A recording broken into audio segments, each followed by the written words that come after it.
Hey y'all, I'm James Wright and welcome to my shop. Today I want to talk about the bird's mouth, and this is a tool that I use regularly in the shop anytime I need to do some fret work.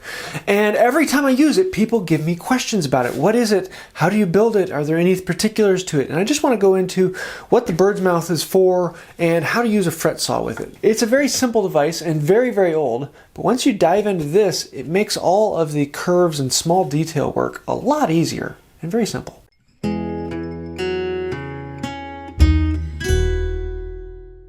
So what exactly is a bird's mouth? Basically, it is a raised platform that brings up the work to about shoulder height. And so that way when your arm is resting at an angle, it is easy to move it up and down. It also gets the work closer to your face so you can see it and you can get into all those little details.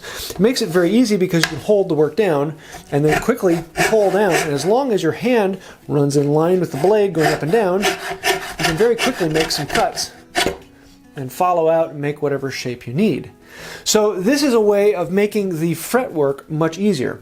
You don't need this, but it is very useful. Without a bird's mouth, you can't always clamp something in the vise and do the exact same structure. You just want to be careful to pull it towards you. I often like to do it with two hands as opposed to doing it with one. I find it easier to do more of a Japanese pull style. But some people really like to push, some people really like to pull. Paul Sellers really likes to push. Personally, I like to pull.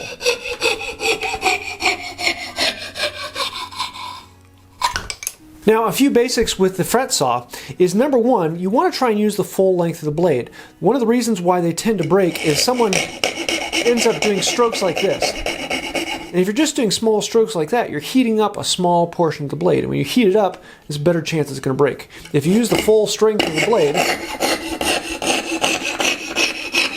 then you're going to be spreading the heat out over the full length of it, and there's less chance you're going to be breaking it. Number two, anytime you want to turn, you don't want to turn when you're not cutting. So you only turn it when you actually pull or push it.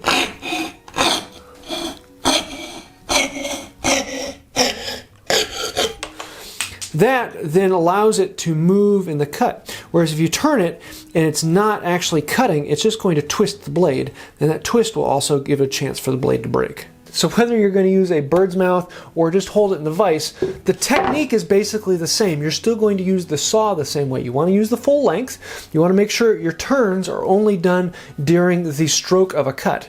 And you want to make sure you're not straining the saw. You don't want to be putting a lot of pressure on it because that's going to bend the saw and also cause another heat point to break it. You want to let the saw do the work. Don't push the saw into the work. Let it do the cutting. So let's actually look at the bird's mouth itself. Now this, I call it a bird's mouth, and plenty of other people call it a bird's mouth. If you go to Shannon Rogers over at the Hand Tool School, he calls it a bird's mouth. He's actually where I saw it the first time, but I've seen it several other places since then. And it's a fairly simple thing. It's basically, this shape up here is the bird's mouth. It is a notch and often a circle back up in here. And I like to do all of the saw work back in this circle. I leave space so I can rotate this around. Sometimes I need to do some detail work. I'll bring it up here by the edge of the mouth. But this allows the saw to then go inside, and you can easily rotate the saw around. And with this open face on there, then you can put the work on it and you can easily rotate the work while it's in place.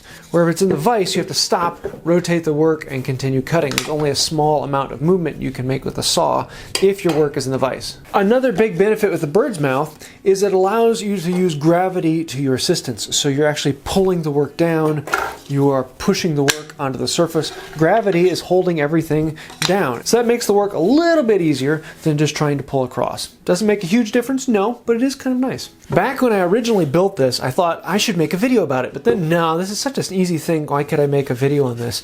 In retrospect, I wish I had made a video on this because I get questions about it all the time. It really is a fairly simple design. Basically, you have one board. I have this one about 2 foot long. It's whatever the bench height is to about your shoulder, plus however much you want into the vise. And then here I have the mouth. This is a little over 1 foot long and about 7 inches wide. Nothing major. The notch in here is just an angle that I drew out. I literally drew a circle and then drew a line and whatever. There's no particular angle to this. It's very useful. Just make sure that you can actually get your blade in here, and you still have a bit of space here. I like to be able to reach the opposite side of the hole without running into the beam here. The more you give yourself there, the more flexibility you have to turn the saw. And then there are 2 gussets, just a piece of angle here. I literally cut one board at an angle and put one here and one there, and then held them in place with dowels. So I have one dowel going through the back into the support there, and then at the top I have two dowels going down into the gusset and two dowels going down into the longboard.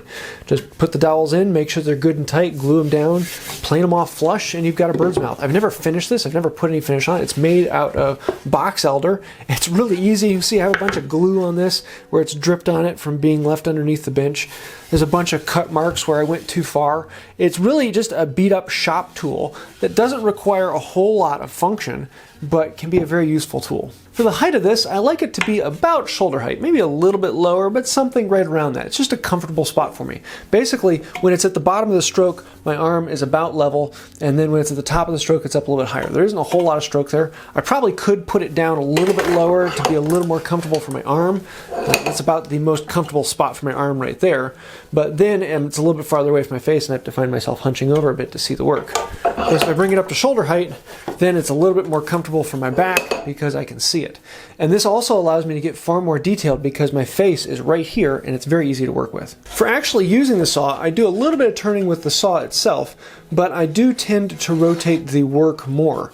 The nice thing about that is if you're looking at the saw this way, you know it's not going to lean this way and that way. And that is the important thing. If it leans a little bit front to back, it's not a huge issue as the cut will rotate a little bit. But if it leans side to side, then you're going to have a taper in your cut, and you don't want that. So I like to keep the beam in line with me. It makes it a little easier to make sure that my hand is running up and down. So you start like that, and then I'm just going to rotate the work on top here. And you can see it doesn't take much at all to have a little bit of fun there. So is a bird's mouth necessary? No, if you have a vise here, you can very quickly put the work in there and go to town and do the exact same thing you would do in the bird's mouth, but you can do it here in the vise. The problem is you're always stopping, rotating, moving the work, clamping it back down, stopping, rotating, moving the work, clamping it back down. Whereas this, it just makes it very easy to slide the work around on the top and you're good to go. It does take a little bit more to learn this. If you're very good at working on the bench with a vise, then this is going to take a little bit of skill to get into because it is a slightly different hand movement. As opposed to moving your hand like you would with a normal saw, you're actually moving it up and down this way, which is a little bit weird. And people tend to kind of swing the saw like this. You want to actually keep the blade going up and down just like a scroll saw would. And basically, you're imitating a scroll saw. And now I do have a foot-powered scroll saw. I have a video on restoring that. And I like to pull that out now when I've got a lot of scroll work to do. But if I just have a little detail or I'm running around something fairly quick, it's really nice to just pull out this bird's mouth, get the work done, and I can throw it back down under my bench. And it's really quick, really easy, and a lot of fun. Not to mention I can get it really close to my eyes and I can get in on that detail work and bring out those little things that make a big difference. So if you want to see more information on the bird's mouth and fret saw work and possibly even some marquetry work, I would definitely say go take a look at the Hand Tool School. Shannon Rogers has been doing a ton of detail with that, and he has this whole marquetry machine that is a lot of fun to play with. So definitely take a look at that. I'll leave a link to that down below.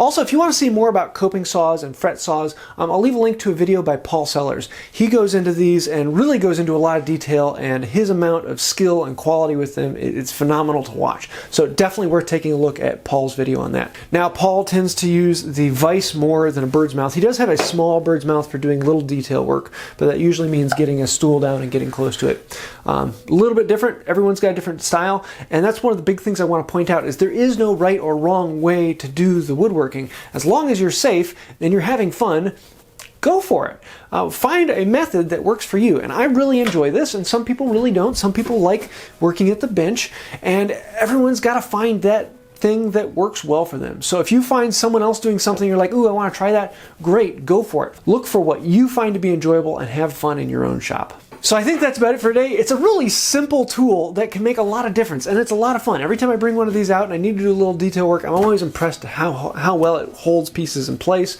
and how well it allows me to get detailed cuts. It's an easy project that you can whip out in your shop in an hour or two with hand tools and a handsaw, and voila, you have a tool that you can use for years and years to come. And if you do break it or something goes wrong, oh well, it's like an hour-long project. You can build another one. So I hope you like this video. There's a lot more information I could go into, and if you have questions or thoughts, let me know down in the comments below. Please share, comment, like. That really does help out the channel. And don't forget to ring the bell. Until next time, have a wonderful day. The best key feature to a bird's mouth, I mean, the best thing about the whole structure is that it doesn't eat much food. I mean, really, the thing eats like a bird.